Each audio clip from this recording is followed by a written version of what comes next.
माटी बंचिले आमे बंचिबा। अतएव माटीर सुरक्षा माने आम पृथ्वीर सुरक्षा एवं माटीर अवक्षय अर्थात पृथ्वीर अवक्षय। एणु माटीर सुरक्षा आम समस्तक प्राथमिक एवं नैतिक कर्तव्य हवा जरूरी। माटीर सुरक्षा वार्ता नहीं प्रतिवर्ष आजिर दिन में विश्व मृत्तिका दिवस पालन करा जाउछि। आजिर एही दिन में माटीर सुरक्षा मृत्तिका किभଳି क्षय होइथाय एवं यार कौन सबु कारण रहिछि एहाकु आमे किभଳି भाबे सुरक्षित रखि पारिबा से विषय रे विस्तृत भाबे आलोचना करिबा पई आम सह आकाशवाणी संबलपुर स्टूडियो रे उपस्थित अछंती संबलपुर जिला जल विभाजिका विभाग प्रकल्प निर्देशक रवींद्र पंडा सर। सर नमस्कार। नमस्कार। आपण को आम कार्यक्रम को स्वागत सर। धन्यवाद। सर विश्व मृत्तिका दिवस कहले आम साधारणतः कौन बुझिबा एहा केबेठु आरंभ होइतला एवं डिसेंबर 5 तारिख ही काहेकि एही दिवस पालन करा जाउछि? आज्ञा विश्व मृत्तिका दिवस प्रतिवर्ष जनसाधारण मध्य सुस्थ मृत्तिका महत्व और दीर्घस्थायी परिचालनार गुरुत्व पई आमे सचेतन करिया पई पालन करा जाउछि। विश्व मृत्तिका दिवस 2014 रे आधिकारिक भाव में आरंभ होइतला। यह यूनाइटेड नेशन जनरल असेंबली रे घोषणा कराइला। 5 डिसेंबर थाईलैंड राजांकर भूमितुल्य अद्वितीय डेज जन्मदिन। तांकर मृत्तिका संरक्षण को बहुत अवदान थिबारु तांकर जन्मदिन को आमे मृत्तिका दिवस हिसाब से पालन करूछु। सर मृत्तिका क्षय और मृत्तिका प्रदूषण कहले आमे कोन बुझिबा एवं एई दुईटा शब्द मध्य किछि पार्थक्य रहिछि कि? निश्चय पार्थक्य रहिछि। मृत्तिका क्षय माने माटी वर्षा बात्या पवन अतिरिक्त चाष इत्यादि आदि क्षय होबाकू मृत्तिका क्षय करा जाए। सेहि भलिया माटीर प्रदूषण माने माटीर विषाक्त कीटनाशक रासायनिक प्लास्टिक कारखाना मल धूली पड़ी असुस्थ हेले सेटा मृत्तिका आपणकर प्रदूषण कहा जाए। सर आम परिसंस्थान बा इकोसिस्टम आ मानव कल्याण दिगरे मृत्तिका स्वास्थ्य काहेकि जरूरी? मृत्तिकार स्वास्थ्य सुस्थ हेले उत्तम खाद्य उत्पादन हो पारिबो, मानव सुस्थ रहिबो, सुस्थ माटी जल संचय करि पारिबो, परिशोधन और जैव विविधता को सुरक्षा दे पारिबो, जहाँ परिवेश को समतोलित रक्षा करे। यह बात्या बन्या खरा नियंत्रण करी जलवायु परिवर्तन को बंचाई थाए। तेणु सुस्थ माटी होची प्रकृति और मानव कल्याण मुख्य आधार। सर अपन जो कहले माटी सुस्थ हेले बन्या बात्या को सब जिनस को नियंत्रण करिया तो ए बाबद रे टिके हमको विस्तृत भाबे बुझेबे सर। सुनंतु माटी यदि सुस्थ हबो ताले माटीर जलधारण क्षमता बढ़िबो। आउ बन्या बात्या आपन को तो वर्षा हेले बन्या बात्या होची वर्षा हेले माटी धोई हेबनी। माटी न धोई हेले आपनकर माटीटार जलधारण क्षमता बढ़िबो। सेथे लागि आपनकर हठात माटीटा भूमि रु बही जीवनी एवं बन्या को किछि मात्रा कंट्रोल करिबो। आ बात्या कथा कहउचंदी हमर माटीटा सुस्थ हेले हमर जो कार्बन डाइऑक्साइड माटी असुस्थ रिलीज होउची सेटा रिलीज हेबनी आ वायुमंडल को आपन को सुरक्षित रखिबो। सर ये जो कथा कहले जलवायु मंडल को सुरक्षित रखिबो कथा कहले ये जलवायु परिवर्तन दिगरे मृत्तिका सुरक्षा मृत्तिका प्रदूषण और मृत्तिका संरक्षण अवक्षय यार किभଳି प्रभाव पड़े? देखंतु आज्ञा जलवायु जो कहली आपनकर जो कार्बन डाइऑक्साइड रिलीज होउची सेटा आपन ग्लोबल वार्मिंग पे मुख्य दायी।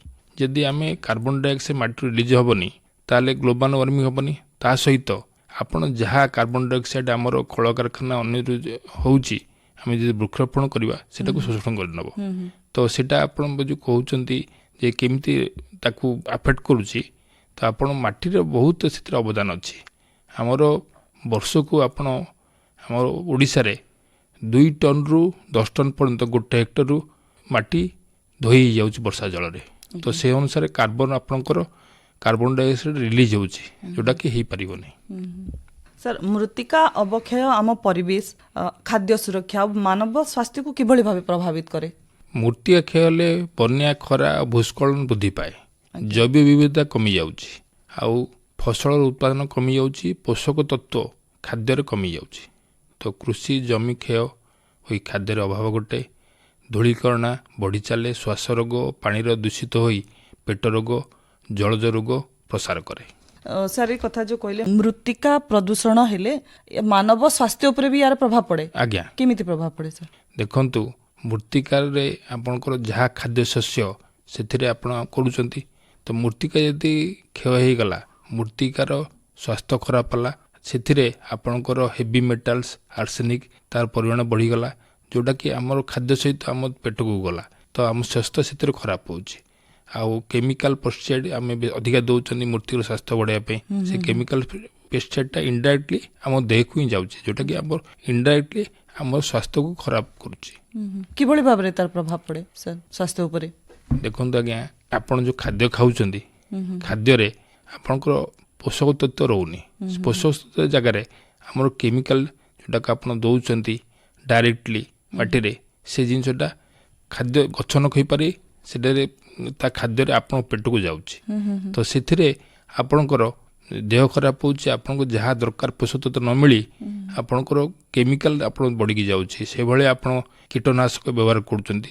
କୀଟନାଶକ ଆପଣ ଜାଣୁଥିବେ, ଚାଷୀମାନେ ପନିପରିବା ଚାଷ କଲେ ଆଜି ପନିପରିବାରେ କୀଟନାଶକ ବ୍ୟବହାର କରୁଛନ୍ତି, ତାର ମାର୍କେଟକୁ ନେଇ ଆସୁଛନ୍ତି, ତାକୁ ଆପଣ ଡାଇରେକ୍ଟ ଖାଉଛନ୍ତି, ତ ଇନଡାଇରେକ୍ଟଲି ଆପଣ ଦେହକୁ ସେ କେମିକାଲରେ ୟୁଜ୍ କରି ଦେହ ଖରାପ କରୁଛନ୍ତି। କେମିକାଲ ଦେହକୁ ପଶିବା ଦ୍ୱାରା ବହୁତ ଗୁଡ଼ିଏ ରୋଗର କାରଣ ସାଜୁଛି। ଆଜ୍ଞା ଆଜ୍ଞା। ସାର୍, ମୃତ୍ତିକା ପ୍ରଦୂଷଣ କି ମୃତ୍ତିକା କ୍ଷୟ ପୃଥିବୀର ଜଳବାୟୁ ପରିବର୍ତ୍ତନ ଦିଗରେ କି ଭଳିଆ ପ୍ରଭାବ ପକାଏ? ମୁଁ ଆଗରୁ କହିଲି, ମାଟି ହାନି କିମ୍ବା ମାଟି ପ୍ରଦୂଷଣ ହୋଇ ପୃଥିବୀର ଜଳବାୟୁକୁ ପ୍ରଭାବିତ କରୁଛି। ଏହା ମାଟିରୁ କାର୍ବନ ମୁକ୍ତ କରି ଗ୍ଲୋବାଲ ୱାର୍ମିଂ କରୁଛି, ବିଷାକ୍ତ ଗ୍ୟାସ ବୃଦ୍ଧି କରୁଛି, ବର୍ଷା ପ୍ରଣାଳୀକୁ ପ୍ରଭାବିତ କରୁଛି, ଆଉ ଜଳବାୟୁକୁ ଅସ୍ଥିର କରୁଛି। ସାର୍, ମୃତ୍ତିକା ଅବକ୍ଷୟର ପ୍ରମୁଖ କାରଣ କ'ଣ ସବୁ ରହିଛି, ଆଉ ଆମେ ଏହାକୁ କିଭଳି ଭାବେ ରୋକିପାରିବା? ଦେଖନ୍ତୁ ଆଜ୍ଞା, ଅଳ୍ପ ସମୟରେ ଯଦି ଅଧିକା ବର୍ଷା ହେଲା, ଆପଣ ଦେଖୁଥିବେ ଆମକୁ ବର୍ଷା ଦିନ କମିଯାଉଛି। ଆଗେ ବର୍ଷା ଦିନ 50ରୁ 60 ଦିନ ହେଉଥିଲା, ବର୍ତ୍ତମାନ 30ରୁ 40 ଦିନ ହେଉଛି। ଆଉ ଯେତେବେଳେ ବି ବର୍ଷା ହେଉଛି, ଅଳ୍ପ ସମୟରେ ଅଧିକ ବର୍ଷା ହେଉଛି। 150ରୁ 200 ମିଲିମିଟର ବର୍ଷା ଆପଣ ମାର୍କ କରିଥିବେ ହେଉଛି, ଯାହାଦ୍ୱାରା କି ସଡନ୍ ବର୍ଷା ହେବା ଦ୍ୱାରା ମାଟି କ୍ଷୟ ହେଉଛି ଆଉ ବନ୍ୟା ସୃଷ୍ଟି ହେଉଛି। ତାପରେ ଆମେ ବନ୍ୟଛେଦନ ଡିଫରେଷ୍ଟେସନ କରୁଛନ୍ତି, ଅନିୟମିତ କୃଷି କରୁଛନ୍ତି, ଅତ୍ୟଧିକ ଚାରଣ କରୁଛନ୍ତି, ଅତ୍ୟଧିକ ବାଲି ଖନନ କରୁଛନ୍ତି, ଯେଉଁଟାକି ପବନରେ ବାଲି ଉଡ଼ି ଆପଣଙ୍କର ମୃତ୍ତିକା ନଷ୍ଟ ହେଉଛି। ଏହାକୁ ନିୟନ୍ତ୍ରଣ କରିବା ପାଇଁ ଆପଣ ଯଦି ବୃକ୍ଷରୋପଣ କରିବେ, ସମାନ୍ତରାଳ ଚାଷ କରିବେ, ଘାସ ଗୁଳ୍ମ ଜାତୀୟ ଚାଷ, ବର୍ଷା ପାଇଁ ସଂରକ୍ଷଣ ବ୍ୟବସ୍ଥା କରିବେ, ନଦୀତଟ ସୁରକ୍ଷା କାମ କରିବେ, ତାହେଲେ ଆପଣଙ୍କର ମୃତ୍ତିକାର ଅବକ୍ଷୟ ହେବ ନାହିଁ। ସାର୍, ଏଇ ଯେଉଁ କଥାଟା କହିଲେ ଅନିୟମିତ କୃଷି, ସମାନ୍ତରାଳ ଚାଷ, ଏସବୁ ଜିନିଷଟା କ'ଣ? ଅନିୟମିତ କୃଷି ମାନେ ଆପଣ ଦେଖନ୍ତୁ, ଆମେ ଚାଷ କରୁଛେ, ଚାଷରେ ଆପଣ ଯେତିକି ସାର ଦେବା କଥା ତାକୁ କିଛି ଆପଣ ମାପକାଠି ନାହିଁ, ଆପଣ କିଛି ଟେଷ୍ଟ କରୁନାହାନ୍ତି, ମନ ଇଚ୍ଛା ସାର ଦେଉଛନ୍ତି, ମନ ଇଚ୍ଛା ଔଷଧ ଦେଉଛନ୍ତି। ଆଉ ସମାନ୍ତରାଳ ଚାଷ ମାନେ ଆପଣ ଦେଖନ୍ତୁ, ଢାଲୁ ଆଡ଼କୁ ଚାଷ ନ କରିକି ଢାଲୁର ବିପରୀତ ଦିଗରେ ଚାଷ କଲେ ମାଟିର କ୍ଷୟ ହେବନି। ସେଇଟା ହେଉଛି ଆପଣଙ୍କର ଅନିୟମିତ କୃଷି। ତ ଏସବୁ ଜିନିଷ ଗୁଡ଼ାକ ଆପଣ ଯଦି ଠିକ୍ ବୈଜ୍ଞାନିକ ପ୍ରଣାଳୀ କରିବେ, ତାହେଲେ ଆପଣଙ୍କର ମୃତ୍ତିକାର ଅବକ୍ଷୟ ହେବ ନାହିଁ। ସାର୍, ଆଉ ଗୋଟେ ଜିନିଷ ଏଠି ଜାଣିବାକୁ ଚାହିଁବି ଯେ ସାଧାରଣତଃ ବାରମ୍ବାର ଚାଷ କଲେ ମାଟିର ଉର୍ବରତା କମି ଆସୁଛି। ମାଟିର ତ ଉର୍ବରତା ବଢ଼ାଇବା ପାଇଁ ଚାଷ ଜମିରେ ଆମେ ଆଜିକାଲି ପ୍ରଚୁର ପରିମାଣରେ ରାସାୟନିକ ପଦାର୍ଥ ବ୍ୟବହାର କରୁଛୁ, ଯାହା ମୃତ୍ତିକା ପ୍ରଦୂଷଣର ଏକ ବଡ଼ କାରଣ ଭାବେ ବି ଦେଖାଯାଉଛି। ଆପଣ ବି ଯେଉଁଟା କହିଲେ, ଏହି ମୃତ୍ତିକା କ୍ଷୟ କରିବାର କାରଣ ସାଜିଥାଏ ବୋଲି ଆପଣ କହିଲେ, ତାର ଆଉ ଗୋଟେ କଥା ହେଲା ଏ ରାସାୟନିକ ପଦାର୍ଥ ବ୍ୟବହାର ବିନା କିଭଳି ଭାବେ ଆମେ ମୃତ୍ତିକାର ସ୍ୱାସ୍ଥ୍ୟ ଆଉ ତାର ଉର୍ବରତାକୁ ରକ୍ଷା କରିପାରିବା, ଆଉ ମୃତ୍ତିକା କ୍ଷୟକୁ କେମିତି ରକ୍ଷା କରିପାରିବା? ଦେଖନ୍ତୁ, ବାରମ୍ବାର ଚାଷ କଲେ ମାଟିର ପୋଷକ ତତ୍ତ୍ୱ ନଷ୍ଟ ହେଉଛି ଏବଂ ମାଟିର ଉପକାରିତା ବୀଜାଣୁ, ଯେଉଁଟା ମାଇକ୍ରୋନିଜମ୍ କୁହନ୍ତି, ତାହା ବି ମରିଯାଉଛନ୍ତି, ଆଉ ମାଟିର ଜଳଧାରଣ କ୍ଷମତା କମିଯାଉଛି। ଏହାକୁ ବଢ଼ାଇବା ପାଇଁ ଆମେ ରାସାୟନିକ ସାର ଦେଉଛନ୍ତି, କିନ୍ତୁ ଅତ୍ୟଧିକ ସାର ମାଟିର ସ୍ୱାସ୍ଥ୍ୟକୁ ନଷ୍ଟ କରୁଛି ଓ ମାଟିର ଶିଥିଳତା ହୋଇ କ୍ଷୟ ହେଉଛି। ହଁ, ବର୍ଷା ମାଟିରେ ସହଜରେ ବୋହି ଯାଉଛି, ପବନ ଦ୍ୱାରା ମାଟିର ହାଲୁକା କଣିଆ ପବନରେ ଉଡ଼ିଯାଉଛି। ତେଣୁ ରାସାୟନିକ ସାର ଦ୍ୱାରା ମୃତ୍ତିକା କ୍ଷୟ ବଢ଼ଉଛି। ରାସାୟନିକ ସାର ବିନା ସ୍ୱାସ୍ଥ୍ୟର ଫସଲ ପରିବର୍ତ୍ତନ, ସବୁଜ ସାର, ଗ୍ରୀନ୍ ମ୍ୟାନୁରିଂ, ଜୈବିକ ଖତ, ମଲ୍ଚିଂ, କଭର କ୍ରପ୍, ଜୈବ ସାର ପ୍ରୟୋଗ କରି ଆପଣଙ୍କର ମାଟିର ଉର୍ବରତା ବଢ଼ାଇ ପାରିବେ। ଏହା ସହିତ ବୃକ୍ଷରୋପଣ, ବନ୍ଧ, ଚେକ୍ ଡ୍ୟାମ୍, ବର୍ଷା ଜଳ ଅମଳ ଦ୍ୱାରା ଆପଣ ମୃତ୍ତିକା କ୍ଷୟ ରୋକି ଯାଇପାରିବେ। ସାର୍, ଏଠି ଯେଉଁ କହିଲେ ମାଟିର ଉପକାରିତା ଜୀବାଣୁ, ଇଏଟା କ'ଣ ଆଉ ଏହାର କାମ କ'ଣ? ଦେଖନ୍ତୁ, ମାଟିର ଉପକାରିତା ଜୀବାଣୁ ଆପଣଙ୍କର ଟ୍ରାଇକୋଡର୍ମା, ଆଜୋଡିବେକ୍ଟର, ରାଇଜିବିୟମ୍, ମାଇକ୍ରୋଜା, ଯେଉଁଟାକି ଆପଣଙ୍କୁ ଯାହା ଆମର ଖାଦ୍ୟ ଦରକାର ପଡ଼ୁଛି ଗଛକୁ, ନାଇଟ୍ରୋଜେନ୍, ଫସ୍ଫରସ୍, ପୋଟାସ୍, ସେମାନେ ବାୟୁମଣ୍ଡଳରୁ ସୃଷ୍ଟି କରୁଛନ୍ତି। ତ ସେମାନେ ଯଦି ମାଟିରେ ରହିବେ ବହୁଳ ସଂଖ୍ୟାରେ, ଆମର ଆର୍ଟିଫିସିଆଲି ରାସାୟନିକ ସାର ଦରକାର ପଡ଼ିବ ନାହିଁ। ଆଉ ଗୋଟେ କଥା ଯୋଉ କହିଲେ ସବୁଜ ସାର ମଲ୍ଚିଂ ଏଇଟା ଯୋଉ ଉର୍ବରତା ବଢେଇବ ମାଟିର ବୋଲି କହିଲେ ଏଇ ଜିନିଷଟା କ'ଣ? ଦେଖନ୍ତୁ ସବୁଜ ସାର ମାନେ ଆପଣଙ୍କର ଧଣିଚା, ଆଜୋଲା ଆଉ ଆପଣଙ୍କର ଛୋଟ ଛୋଟ କ୍ରପ୍ ଅଛନ୍ତି, ଧରନ୍ତୁ ଡାଲି ଜାତୀୟ କ୍ରପ୍ ଆପଣଙ୍କୁ ଯଦି କରିଦେବେ ତାହେଲେ ମାଟିର ଉର୍ବରତା ବଢ଼ିବ। ଏଇଟା ସବୁ ଆପଣଙ୍କର ସବୁଜ ସାର। ସାର୍ ଦୂଷିତ ମୃତ୍ତିକା କିଭଳି ସଂଶୋଧନ କରାଯାଇପାରିବ ଏଥିଲାଗି କିଛି ପ୍ରଭାବଶାଳୀ ପ୍ରଯୁକ୍ତି ବିଦ୍ୟା ରହିଛି କି ସାର୍? ଦୂଷିତ ମୃତ୍ତିକା କାହିଁ ହେଉଛି? ଆମେ ରାସାୟନିକ ସାର, ପେଷ୍ଟିସାଇଡ୍, ପ୍ଲାଷ୍ଟିକ, ଧାତୁ, ଇଣ୍ଡଷ୍ଟ୍ରି ୱେଷ୍ଟ ମିଶିକି ଦୂଷିତ ହେଉଛି। କିଛି ବିଶେଷ ପ୍ରକାର ଆପଣ ଗଛ ଲଗାଇବେ ଯଦି ଜଷ୍ଟ ସୂର୍ଯ୍ୟମୁଖୀ, ସଜନା, ସୋରିଷ, ବାଉଁଶ, ଜଳକୁମ୍ଭୀ ଏମାନେ ଲଗାଇଲେ ମାଟିରୁ ବିଷାକ୍ତ ଶୋଷଣ କରୁଛନ୍ତି। ସେମିତି ଉପକାରୀ ଜୀବାଣୁ ଆପଣ କହିଲି ବର୍ତ୍ତମାନ ଯେ ଉପକାରୀ ଜୀବାଣୁ ଟ୍ରାଇକୋଡର୍ମା ଆଜୋଟୋବାକ୍ଟେରିଆ ସେମାନେ ମାଟିର ସ୍ୱାସ୍ଥ୍ୟଟାକୁ ବଢ଼ାଉଛନ୍ତି। ତାପରେ ବାୟୋଚାର ବୋଲି ଗୋଟେ ଅଛି, ଆପଣ ଯେଉଁ ଫସଲର ଅବଶେଷ ପୋଡ଼ି ଦେଉଛନ୍ତି ତାକୁ ସେମିତି ନ ପୋଡ଼ି ଆପଣଙ୍କର ଫର୍ନେସ୍ରେ କାଠ ପତ୍ର ଫସଲ ଅବଶେଷ ଜଳେଇ ସେଥିରେ ଗୋଟେ ବାୟୋଚାର ବୋଲିକି ଆମର ଗୋଟେ ସାର ପ୍ରସ୍ତୁତ ହେଉଛି, ତାକୁ ଦେଇକି ଆପଣ ବି ଜମିର ଆପଣଙ୍କର ମାଟିର ସ୍ୱାସ୍ଥ୍ୟ ବଢ଼େଇ ପାରିବେ। ପ୍ରାକୃତିକ ପଦ୍ଧତିରେ ଆମେ କିଭଳି ମାଟିର ସ୍ୱାସ୍ଥ୍ୟ ବଢ଼େଇ ପାରିବା ସାର୍? ପ୍ରାକୃତିକ ପଦ୍ଧତିରେ ଆପଣଙ୍କୁ ମୁଁ ଯେ କହିଲି ଆପଣ ଖତ ଏଗୁଡ଼ାକ ଆପଣଙ୍କର ଗାଈ ଖତ, ଭର୍ମିକମ୍ପୋଷ୍ଟ, ଜିଆ ଖତ ଏବଂ ଆପଣଙ୍କର ଧଣିଚା, ଜୈବିକ ଫସଲ ଏସବୁ ଲଗେଇକି ଆପଣଙ୍କର ମୃତ୍ତିକାର ସ୍ୱାସ୍ଥ୍ୟ ବଢ଼େଇ ପାରିବେ। ଆଉ ମାଟିର ଜଳ ଧାରଣ କ୍ଷମତାକୁ ଆମେ କିଭଳି ବଢ଼େଇ ପାରିବା ସାର୍?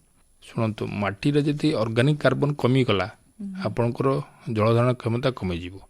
ଆପଣ ଅର୍ଗାନିକ୍ କାର୍ବନକୁ ଯଦି ବଢ଼େଇବେ ତାହେଲେ ଜଳଧାରଣ କ୍ଷମତା ବଢ଼ିବ ଆଉ ମାଟିର ଯେଉଁ ଗଠନ ତାକୁ ଠିକ୍ କରିପାରିବେ। ସେଥିପାଇଁ ଆପଣ ଯେତେ ଦେଇପାରିବେ, ମାନେ ଆମର କୁହାହେଉଛି 100 ଭାଗରେ 5 ଭାଗ ଅର୍ଗାନିକ୍ କାର୍ବନ ରହିବ। ଯଦି ଆପଣଙ୍କ ଘରେ ଯେଉଁ ଗାଈ ରଖିଛନ୍ତି ତାର ଖତ କିମ୍ବା ଭର୍ମିକମ୍ପୋଷ୍ଟ ବଜାରରୁ ଆଣିକି ଦେଇପାରିବେ, ଆଉ କିଛି ନହେଲେ ପାକଶାଳା ଯେଉଁ ଅବଶିଷ୍ଟ ବାହାରୁଛି ତାକୁ ବି ଆପଣ ଖତ ହିସାବରେ ୟୁଜ୍ କରିପାରିବେ। ମୃତ୍ତିକା ପ୍ରଦୂଷଣ ନିୟନ୍ତ୍ରଣ କରିବା ଦିଗରେ ନୀତି ନିର୍ଦ୍ଧାରକ ଏବଂ ଶିଳ୍ପ ସଂସ୍ଥା ଗୁଡ଼ିକର କିଭଳି ଭୂମିକା ରହିଛି? ଦେଖନ୍ତୁ, ଶିଳ୍ପ ସଂସ୍ଥା ଆପଣଙ୍କର ତାଙ୍କର ୱେଷ୍ଟ ୱାଟର ବାହାର କରୁଛନ୍ତି, ତାପରେ ଧୂଆଁ, ତାପରେ ହେଭି ମେଟାଲ ସେମାନେ ବାହାର କରୁଛନ୍ତି। ତାକୁ ଯଦି ସେମାନେ ୱାଟର ଟ୍ରିଟମେଣ୍ଟ ପ୍ଲାଣ୍ଟ ୟୁଜ୍ କରିବେ, ପ୍ଲାଷ୍ଟିକକୁ ରିସାଇକ୍ଲିଂ କରି ବ୍ୟବହାର କରିବେ, ତାପରେ ଗୋଟେ ଇଣ୍ଡଷ୍ଟ୍ରି ଚାରିପଟେ ଗ୍ରୀନ୍ ବେଲ୍ଟ ସୃଷ୍ଟି କରିବେ, ମାନେ 30ରୁ 40 ଭାଗ ଗଛ ଲଗାଇବେ, ତାହେଲେ ସେଟା ଆପଣଙ୍କର କିଛି ପରିମାଣରେ କ୍ଲାଇମେଟକୁ ବଞ୍ଚେଇ ପାରିବ। ସାର୍ ସ୍ଥାୟୀ ମୃତ୍ତିକା ପରିଚାଳନାକୁ ପ୍ରୋତ୍ସାହନ କରୁଥିବା ବିଶ୍ୱସ୍ତରୀୟ ପଦକ୍ଷେପ ସବୁ କ'ଣ ରହିଛି ଆଉ ଏ ଦିଗରେ ଭାରତର ଭୂମିକା କ'ଣ ଅଛି? ଦେଖନ୍ତୁ, ବିଶ୍ୱସ୍ତରୀୟ ପଦକ୍ଷେପ ବିଭିନ୍ନ ଉପାୟ ଅଛି, ଯେଉଁଟାକି ଆମର ପ୍ରଗତିଶୀଳ କୃଷି ପ୍ରଣାଳୀ FAO, UNEP, ICR ନିୟମିତ ପ୍ରଚାର କରୁଛନ୍ତି। ତାର କହୁଛି କେତେଟା ପଏଣ୍ଟ। ଆପଣ ମାଟିର ସ୍ୱାସ୍ଥ୍ୟ ରୁଟିନ୍ ଚେକ୍ କରନ୍ତୁ। ଯେମିତି ଆପଣଙ୍କ ଦେହର ସ୍ୱାସ୍ଥ୍ୟ ଚେକ୍ କରୁଛନ୍ତି ପ୍ରତିବର୍ଷ, ସେଭଳିଆ ମାଟିର ସ୍ୱାସ୍ଥ୍ୟ ରୁଟିନ୍ ଚେକ୍ କରନ୍ତୁ।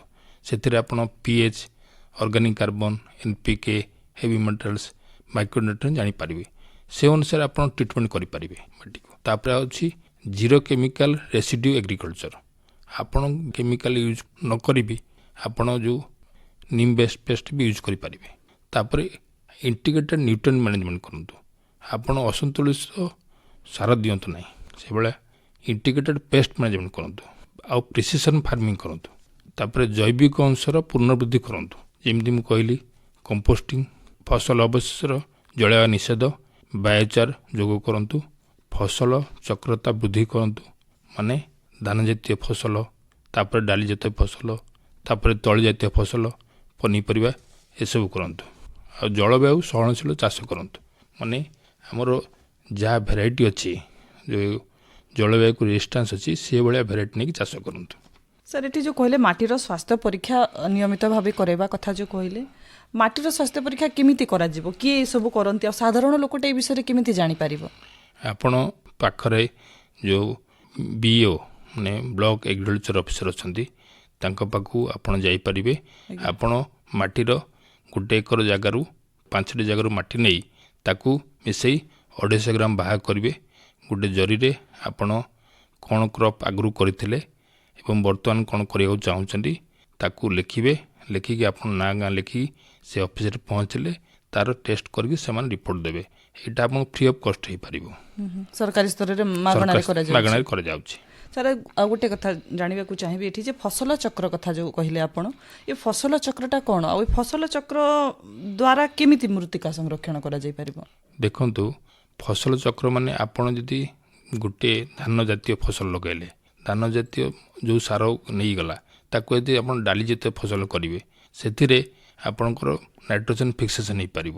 ତାପରେ ଆପଣ ଗୋଟେ ଫସଲ ପରେ ଅନ୍ୟ ଗୋଟେ ଫସଲ କଲେ କିଛି ଫସଲର ପୋକ ରୋଗ ଯେଉଁଟା ମାଟିରେ ରହିଯାଉଛନ୍ତି ସେମାନେ ଅନ୍ୟ ଫସଲକୁ ସେଇ ଫସଲ ଆଉଥରେ କଲେ ସେଇ ଫସଲରେ ଆଉଥରେ ବଢ଼ିଯିବେ, କିନ୍ତୁ ଆପଣ ଅନ୍ୟ ଫସଲ କଲେ ସେମାନେ ମରିଯିବେ। ତ ଆପଣ ଫସଲ ଚକ୍ର କଲେ ମାଟିର ସୁରକ୍ଷା ହେଇପାରିବ, ତା ସାଙ୍ଗରେ ମାଟିର ଯେଉଁ ନାଇଟ୍ରୋଜେନ୍ ଫିକ୍ସେସନ୍ ଅଛି କିଛି କ୍ରପ୍ର ସେମାନେ କରିକି ମାଟିର ଉର୍ବରତା ବଢ଼େଇ ପାରିବେ। ସାର୍ ମୃତ୍ତିକା ସଂରକ୍ଷଣ ଦିଗରେ ରାଜ୍ୟ ସରକାରଙ୍କର କ'ଣ ସବୁ କାର୍ଯ୍ୟକ୍ରମ ଏବଂ ଅଭିଯାନ ଗୁଡ଼ାକ ରହିଛି? ଦେଖନ୍ତୁ ଆଜ୍ଞା, ମୃତ୍ତିକା ସଂରକ୍ଷଣ ଦିଗରେ ରାଜ୍ୟ ସରକାର ବହୁତ ଗୁଡ଼ା କାର୍ଯ୍ୟକ୍ରମ ହାତକୁ ନେଇଛନ୍ତି, ଆଉ ଆଗାମୀ ଦିନରେ ବହୁତ ଗୁଡ଼ା କାର୍ଯ୍ୟକ୍ରମ ନେବାର ଅଛି। ବର୍ତ୍ତମାନ ଚାଲୁଥିବା କାର୍ଯ୍ୟକ୍ରମ ହେଲା PM କୁସାଇ, ପ୍ରଧାନମନ୍ତ୍ରୀ କୃଷି ସିଞ୍ଚାଇ ଯୋଜନା, ରେନ୍ଫେଡ୍ ଏରିଆ ଡେଭଲପମେଣ୍ଟ, ଆଉ ଫାର୍ମ ପଣ୍ଡ ଏକ୍ସକାଭେସନ୍। ଆପଣ ଯଦି କ୍ଷେତ୍ର ପୋଖରୀ କରିବାକୁ ଚାହିଁବେ ତାହେଲେ ଆପଣ ଆମର ନିକଟସ୍ଥିତ ମୃତ୍ତିକା ସଂରକ୍ଷଣ ଅଫିସ୍ ଯାଇ ଆପ୍ଲାଏ କରିବେ। ଆପ୍ଲାଏ କରିକି ଫାର୍ମ ପଣ୍ଡ କରିପାରିବେ। ଆଉ ବାକି ଯେଉଁ ୱାଟସେଟ୍ ବେସିସ୍ରେ ଆମର କାମ ହେଉଛି ସେଇଟା ପ୍ରତି 5 ବର୍ଷ ଗୋଟେ କ୍ଲଷ୍ଟର ନେଇକି କାମ ଚାଲିଛି। ବର୍ତ୍ତମାନ ସମ୍ବଲପୁର ଜିଲ୍ଲାରେ 12ଟା କ୍ଲଷ୍ଟରରେ କାମ ଚାଲିଛି। ତ ରାଜ୍ୟ ସରକାରଙ୍କ ଆଗକୁ ବହୁତ ଗୁଡ଼ାକ କାର୍ଯ୍ୟକ୍ରମ କରିବାର ଅଛି। ତ ଜଳ ସଂରକ୍ଷଣ ତା ସହିତ ମୃତ୍ତିକା ସଂରକ୍ଷଣ ଦିଗରେ ରାଜ୍ୟ ସରକାର ତତ୍ପର ଅଛନ୍ତି। ସାର୍ ମାଟିର ସ୍ୱାସ୍ଥ୍ୟକୁ ପ୍ରୋତ୍ସାହିତ କରିବା ପାଇଁ ଜଣେ ସାଧାରଣ ବ୍ୟକ୍ତି ଦୈନନ୍ଦିନ ଜୀବନରେ କ'ଣ ସବୁ ସରଳ ଅଭ୍ୟାସ ଆପଣେଇ ପାରିବ? ଦେଖନ୍ତୁ, ଜଣେ ସାଧାରଣ ବ୍ୟକ୍ତି ନିଜର ପାକଶାଳାରେ ଯାହା ବର୍ଜ୍ୟ ବାହାରୁଛି ଓ ଖାଦ୍ୟର ଅବଶିଷ୍ଟ ବାହାରୁଛି ତାକୁ କମ୍ପୋଷ୍ଟ କରି ଗଛକୁ ଦେଇପାରିବ। ଆଉ ପ୍ଲାଷ୍ଟିକ୍ କେମିକାଲକୁ ବାହାରେ ନ ପକାଇ ଡଷ୍ଟବିନ୍ରେ ଫୋପାଡ଼ିବ। ତାପରେ ଗଛ ଲଗାଇ ତାକୁ ଆପଣଙ୍କର ଛାତରେ ରେନ୍ ୱାଟର ହାରଭେଷ୍ଟ କରିପାରିବ। ଅଧିକ କଂକ୍ରିଟ୍ ନ କରି ମାଟିକୁ ଖୋଲା ରଖିବ। ପରିବେଶ ସଚେତନ ବିଷୟରେ ଅନ୍ୟମାନଙ୍କୁ ସଚେତନ କରାଇବ। ମୃତ୍ତିକା ସଂରକ୍ଷଣ ବାବଦରେ ଲୋକଙ୍କୁ ସଚେତନ କରିବା ପାଇଁ କ'ଣ କ'ଣ ସବୁ ପଦକ୍ଷେପ ନିଆଯାଉଛି? ଆଜ୍ଞା ଦେଖନ୍ତୁ, ମୃତ୍ତିକା ସଂରକ୍ଷଣ ପାଇଁ ଆମର ନିଜର ଡିପାର୍ଟମେଣ୍ଟ ତରଫରୁ ବିଭିନ୍ନ ପ୍ରକାର ସ୍କିମ୍ ଚାଲିଛି। ବାକି ସୋସିଆଲ ମିଡ଼ିଆ, ପ୍ରିଣ୍ଟ ମିଡ଼ିଆ ଏଥିରେ ବି ଆଡ଼ଭର୍ଟାଇଜ୍ କରାହେଉଛି। ଆପଣଙ୍କ ୟୁଟ୍ୟୁବରେ ବି କିଛି ଲୋକଙ୍କୁ ସଚେତନ କରାହେଉଛି।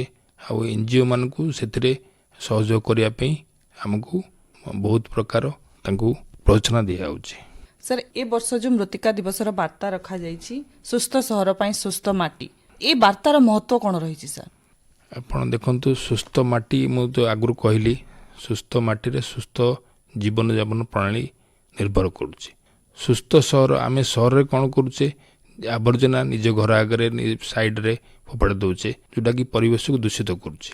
ତ ଆପଣଙ୍କ ଦେଖନ୍ତୁ, ମ୍ୟୁନିସିପାଲିଟି ଆପଣଙ୍କର ଡଷ୍ଟ କଲେକ୍ସନ୍ କରିବା ପାଇଁ ଗାଡ଼ି ବୁଲାଉଛି। ଆପଣ ସେ ଗାଡ଼ିକୁ ନିଜର ଘରର ଯାହା ୱେଷ୍ଟ ବାହାରୁଛି ଦେଇଦେବେ। ଆଉ ଯଦି ପାରିବେ ଆପଣ ନିଜେ ବି କମ୍ପୋଷ୍ଟ କରିପାରିବେ।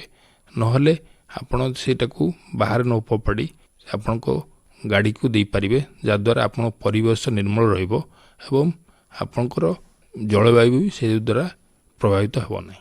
ସାର୍ ଏ ମୃତ୍ତିକା ଦିବସ ଅବସରରେ ଆପଣ କ'ଣ ବାର୍ତ୍ତା ଦେବେ? ମୃତ୍ତିକା ଦିବସରେ ମୁଁ ଗୋଟିଏ ବାର୍ତ୍ତା ଦେବି, ଆପଣ ଆଜିର ଯେଉଁ ମାଟି ଦେଖୁଛନ୍ତି କାଲିର ଭବିଷ୍ୟତ ଉପରେ ଆପଣଙ୍କର ନିର୍ଭର କରୁଛି। କାହିଁକି ନା ଆପଣ ଯଦି ମାଟିକୁ ଅସୁସ୍ଥ କରିବେ କାଲି ଆମର ଖାଦ୍ୟ ଉତ୍ପାଦନରେ ବହୁତ ପ୍ରଭାବ ପକାଇବ।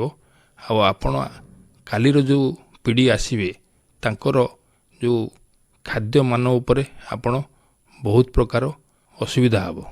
ତେଣୁ ମୃତ୍ତିକାକୁ ଆପଣ ସଂରକ୍ଷଣ କଲେ ଆଗାମୀ ପିଢ଼ିକୁ ଆପଣ ଖାଦ୍ୟ ଦେଇପାରିବେ।